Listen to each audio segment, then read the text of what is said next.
काश कि तुम सच कह रहे हो। काश कि मेरे लिए तुम्हारी मोहब्बत तुम्हारे इंतकाम से ज्यादा हो।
एलिफ,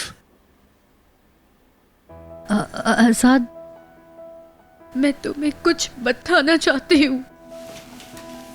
क्या हुआ एलिफ? तुम ठीक तो हो ना? नहीं आजाद, मतलब मैं ठीक नहीं हूँ। क्या हुआ है? तुम क्यों रो रही हो?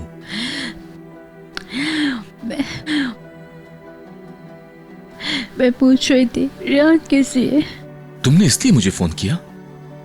आखिर कैसी हो सकती है वो? बहुत परेशान है। वो चाहती है कि इन दोनों खानदानों के दरमियान जो दुश्मनी है उसे वो किसी भी तरीके से खत्म कर दे और अपने बाबा को बेकसूर साबित कर दे। मैं सबके लिए बहुत परेशान हूँ और खास तौर रियान के लिए। एलिफ, तुम वाकई ठीक हो ना? मेरा मतलब है तुम खुद भी तो रेयान को फोन कर सकती थी, वो तुम्हारा फोन उठा लेती। मुझ में इतनी हिम्मत नहीं है कि मैं उसे फोन करूं। क्या मतलब? मतलब कैसे करूं फोन, क्योंकि मैं जानती हूँ कि मेरे भाई ने कुछ नहीं किया और मेरे यार को ये सब कैसे बताऊं। वो यकीन नहीं करेगी मेरी बातों का, इसलिए मैं तुमसे बात करके अपना दिल हल्का कर रही हूँ। प्लीज समझो मुझे। वो ऐसा तुम्हारा बहुत शुक्रिया। अब मैं फोन रखती हूँ। एलिफ, तुम मेरी बात सुनो।